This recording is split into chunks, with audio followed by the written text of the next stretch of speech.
नमस्कार साथियों, मैं निधि श्रीवास्तव आज आप लोगों के समक्ष स्पेक्ट्रम की तरफ से उपस्थित हूँ।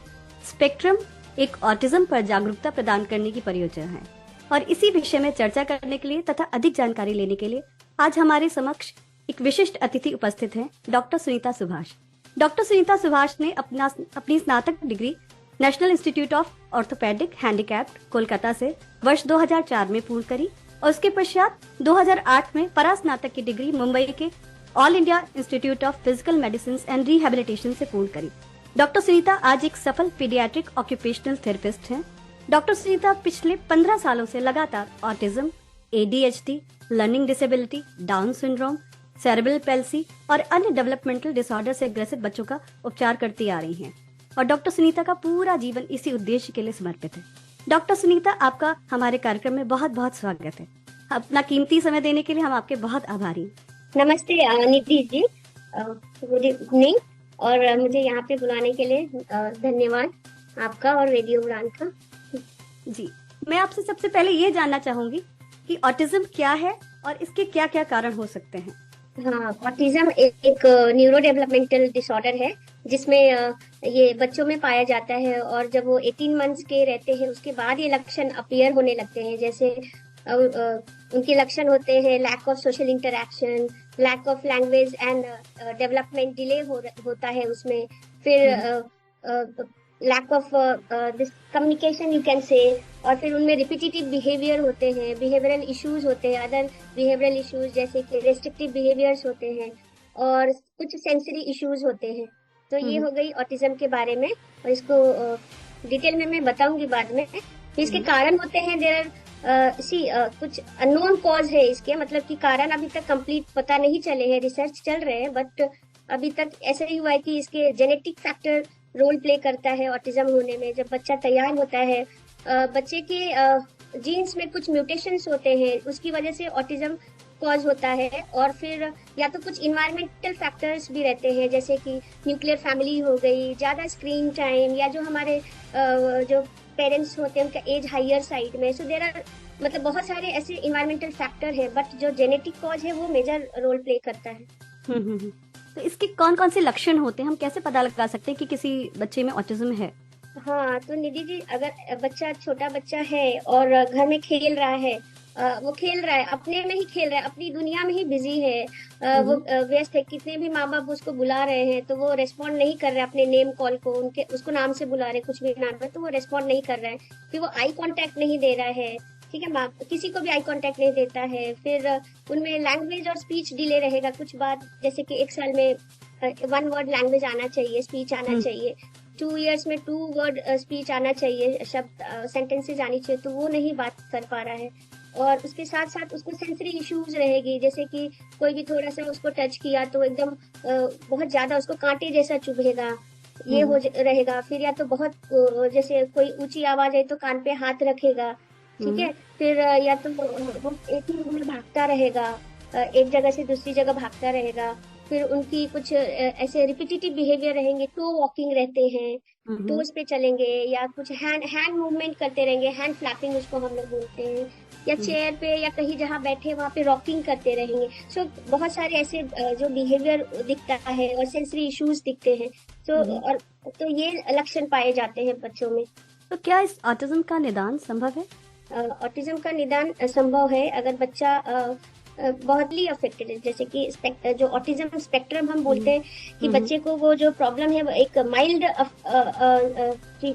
प्रॉब्लम से लेके सीवियर प्रॉब्लम्स हो सकते हैं। जैसे उस बच्चे में एक प्रॉब्लम भी दिख सकता है खाली, जैसे लैक ऑफ आई कांटेक्ट किसी को नहीं दे रहा है, और दूसरा हो गया उसमें ये 4-5 सिम्टम्स दिखेंगे, जैसे कि lack of eye contact, lack of language delay, lack of जो रिपीटेटिव ये बिहेवियर्स हो गए, फिर सोशल इंटरेक्शन की कमी हो गई, फिर प्ले जो उनका अफेक्टेड रहेगा, बच्चों के साथ खेलेंगे नहीं। सो ये सारी चीजें जो अफेक्टेड रहेंगी, ठीक है, तो मैम यही रहता है कि उसमें उसका जो अगर माइल्ड प्रॉब्लम है तो जितना हम जल्दी बच्चे की जो प्रॉब्लम को हम पकड़ लेंगे तो उतना जल्दी उनका इंटरवेंशन स्टार्ट होगा, ट्रीटमेंट स्टार्ट होगा, और वो जो उसके जो ऑटिज्म वाले सिम्टम्स रहते हैं वो काफी हद तक रिड्यूस हो जाते हैं। मीन्स काफी हद तक नियर टू नॉर्मल आ जाते हैं वो जो लक्षण होते हैं ना, तो वही वही है कि वही नियर टू नॉर्मल आ सकते हैं उनके जो ट्रीटमेंट से। हम्म। तो वही है कि निदान उनका बच्चे के ट्रीटमेंट हम जो पेरेंट्स कितना जल्दी स्टार्ट करते हैं, उनके लक्षण को पकड़ते हैं और उसके ऊपर वर्क करते हैं अपने therapist, occupational therapist, speech therapist के साथ मिलकर। आप अभिभावकों को क्या सलाह देना चाहेंगे? हाँ, मैं यही बोलूंगी कि जब आपको पता चलता है कि आपके बच्चे को ऑटिज्म है, तो आप सबसे पहले ये कीजिए, अपने डॉक्टर के पास जाइए, फिर उनसे उसकी डायग्नोसिस करवाइए। डायग्नोसिस इसके लिए क्योंकि उनकी राइट ट्रीटमेंट राइट ट्रैक पे होगी और उतनी जल्दी उनकी अर्ली इंटरवेंशन स्टार्ट होगी, तो जितने छोटे बच्चे रहेंगे उनकी मतलब वो लर्निंग जो ब्रेन में न्यूरोनल प्लास्टिसिटी रहती है, मतलब सीखने की क्षमता रहती है, वो ज्यादा रहती है। तो उतनी जल्दी उनके जो सिम्टम्स रिड्यूस होंगे और फिर उनका जर्नी स्मूथ होगा। तो पहली बात तो ये हो गई। तो एक्सेप्ट मतलब करना है, जो जो बच्चा है कि हाँ मेरे बच्चे को ऑटिज्म है, ये एक्सेप्ट करना है पहले। फिर उस पे वर्क करना है, अपने थेरेपिस्ट के साथ मिलके गोल बनाना है कि ओके कौन कौन के से एरियाज और कौन कौन से चैलेंजेस है जिसपे मुझे पहले वर्क करना है। जैसे कि सेंसरी इश्यूज है, सेंसरी इश्यूज की वजह से उसको बिहेवियर डेवलप हो रहा है, नेगेटिव बिहेवियर, जैसे कि चिड़चिड़ होना है, उसको ज्यादा लाइट पसंद नहीं है लेकिन हम उसको लाइट नहीं रख रहे, तो पहले उस पर वर्क करना है। तो वो हमें गोल बनाना है। फिर उसके बाद क्या करना है कि उसके साथ पॉजिटिवली रह के उस पर आगे जर्नी की तरफ जाना है। और पहले और भी मैं बोलना चाहूंगी कि पेरेंट्स बच्चों को स्क्रीन टाइम नहीं दिखाएं, मतलब टीवी और मोबाइल से ज्यादा दूर रखें, नहीं दें टीवी मोबाइल देखने को। और उनकी बच्चों को मीनिंगफुल एक्टिविटीज में इंगेज रखें। मीनिंगफुल एक्टिविटीज हो गया जैसे कि घर में ही बहुत सारी मीनिंगफुल एक्टिविटीज होती है, जैसे कि किचन में यूटेंसिल से बर्तन है तो उनको धोने के बाद उनको सजाना लगाना, ठीक है, क्योंकि बच्चे अपने में ही खोए रहते, तो उससे अच्छा हम उनकी टाइम जो है यूटिलाइज करवाएंगे एक मीनिंगफुल एक्टिविटीज में, तो वो खोए नहीं रहेंगे। हम उनको आउटर वर्ल्ड में लेके आएंगे, हम अपनी दुनिया में लेके आएंगे, क्योंकि वो उनके लिए ज्यादा उससे लर्निंग भी उनकी इम्प्रूव होगी और वो प्रेजेंट सिचुएशंस में रहेंगे। तो इससे क्या होगा, जैसे कपड़े वॉशिंग मशीन से कपड़े निकालना, फिर उसमें डर्टी क्लोथ्स डालना, फिर बालकनी में गमले लगे हैं तो उसमें पानी डालना, ये सब जैसे मीनिंगफुल एक्टिविटीज में थोड़े एग्जांपल्स दे रही हूँ। तो ये करवाने हैं। उनको डेली पार्क में ले जाएं जहाँ पे उनको बहुत सारे बच्चे मिले, डिफरेंट उनको सेंसरी स्टिमुलेशन मिले, रोड पे व्हीकल्स जा रहे हैं, बर्ड चहचहा रहे हैं, तो ये सब, और विजुअल उनको लीव्स है, ट्री है, पेड़ है, तो ये सब विजुअल स्टिमुलेशन मिले, all kind of sensory stimulation मिले। तो उससे उनका जो सेंसरी प्रोसेसिंग रहेगा वो काफी स्मूथली होता रहेगा, ब्रेन में कंडीशनिंग होगी तो वो काफी हद तक नॉर्मल फंक्शनिंग तक आ जाती है। और फिर ये भी बोलूंगी कि बच्चे की स्लीप प्रॉपर होनी चाहिए, ठीक है, तो उनको टाइम पे सुलाएं बच्चे को। ये नहीं कि वो बच्चे कुछ बच्चे 2-3 बजे रात तक जगे रहते, तो बच्चे जब टाइम पे सोएगा तो सोने पे एक ब्रेन से हार्मोन रिलीज होता है मेलाटोनिन, जो कि हमारे ब्रेन सेल्स को रिलैक्स करता है। तो जब हम सुबह उठते हैं तो वो तरोताजा फील करते हैं। तो ये होनी चाहिए कि स्लीप प्रॉपर होनी चाहिए, अदरवाइज क्या होता है, बच्चा सुबह उठता है, नींद नहीं होती है और स्कूल जाना तो चिड़चिड़ापन एंड ऑल बिहेवियर वो शो करते दिखाते हैं। तो ये हो गई। और मैं क्या बोलूंगी कि एक डायरी मेंटेन करें अपनी जर्नी की, अपनी प्रोग्रेस की। और जहाँ पे अगर बच्चा वो गोल अचीव कर लेता है, सपोज आपने गोल बनाया कि ओके उसको सीढ़ियों पे चढ़ना नहीं आता है, तो हम सीढ़ियों पे चढ़ना उसको सिखा लिया और वो सीख गया, तो उसको मतलब उसको कुछ वो देना है, रिवॉर्ड देना है, पॉजिटिव रीइंफोर्समेंट भी देना है, जैसे कि उनको कुछ अच्छा खाना बना के दे दीजिए या कुछ उसको बाहर घुमा लीजिए जहाँ पे उसको पसंद है, किसी रिलेटिव के घर में। ऐसे ऐसे हमारी मतलब अभिभावकों को मैं ये बोलना चाहूंगी। अच्छा, हमारे दिव्यांग बच्चों की तरफ समाज का क्या कर्तव्य है और समाज किस तरह से योगदान दे सकता है? समाज का ये किसी पहले तो समाज अपना जो बनता है कम्युनिटी, वो घर से ही बनता है। जैसे 2 लोग 3 लोग जो माता पिता है, फिर दादा दादी है, जो भी ग्रैंड बुजुर्ग है, ग्रैंड पेरेंट्स से बुजुर्ग है, तो उनसे ही बनती है। तो हमें क्या है, बच्चे को पहले एक्सेप्ट करे जैसा भी है, जैसे भी उसके चैलेंजेस हैं। उसके ग्रैंड पेरेंट्स जो दादा दादी है, नाना नानी, सभी उसको एक्सेप्ट करे। जो एक्सटेंडेड फैमिली है वो सब उसको एक्सेप्ट करे, उसको प्यार और सपोर्ट दे, पेरेंट्स को भी और बच्चे को खासकर। तो इससे क्या होगा कि बच्चे को लगेगा कि हाँ मतलब उसको ज्यादा सपोर्ट और ये मिलेगा, तो वो उसका सेल्फ कॉन्फिडेंस बढ़ेगा एंड मतलब बढ़ेगा। तो वो जो उसके नेगेटिव बिहेवियर जो दिखते थे पहले, वो थोड़े रिड्यूस कम होने लगेंगे, ठीक है। फिर क्या होगा, इससे ये हो गया, हमारे घर से शुरुआत हो गई।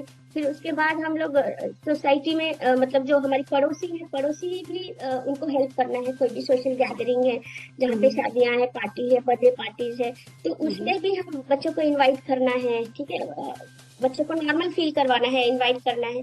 फिर जो हमारे पड़ोसी हैं उनको पता होना चाहिए कि ये जो हमारा ऑटिज्म बच्चा है उसकी क्या क्या चैलेंजेस है। तो अगर उनके घर में गया, ज्यादा भीड़ है, कमरे में भीड़ है, तो उसको किसी एक शांत कमरे में रखे, वहां पे वो थोड़ा खेले अपने तरीके से, और फिर उसको नॉर्मल पार्टीज में लेके आए, तो उससे क्या हुआ, उसकी दोनों नीड फुलफिल हो जाएगी।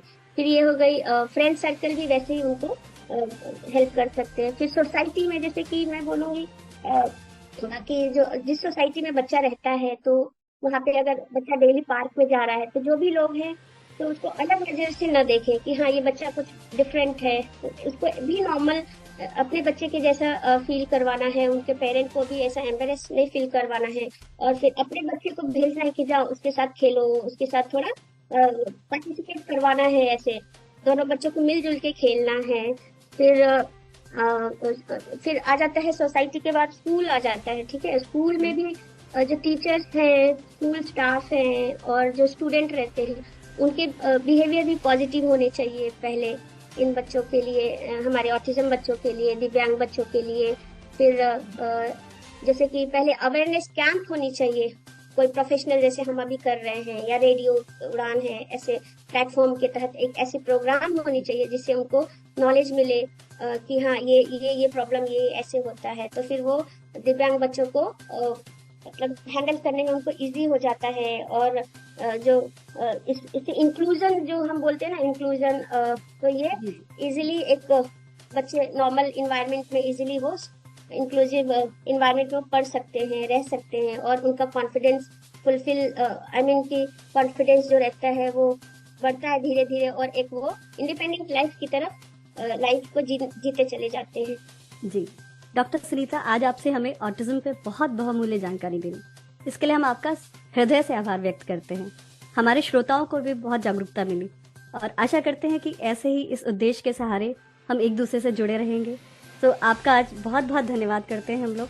साथ ही साथ मैं स्पेक्ट्रम का और रेडियो उड़ान का भी बहुत आभार व्यक्त करती हूँ कि उन्होंने हमें ये मौका दिया कि हम इस बारे में बातचीत कर सकें। आपका बहुत बहुत धन्यवाद। नमस्कार। धन्यवाद निधि जी, और धन्यवाद रेडियो उड़ान और दानिश महाजन जी का, जिन्होंने हमें यहाँ पे इनवाइट किया और हमें रेडियो उड़ान के तहत ऐसा बोलने का मौका दिया। धन्यवाद आप सबका।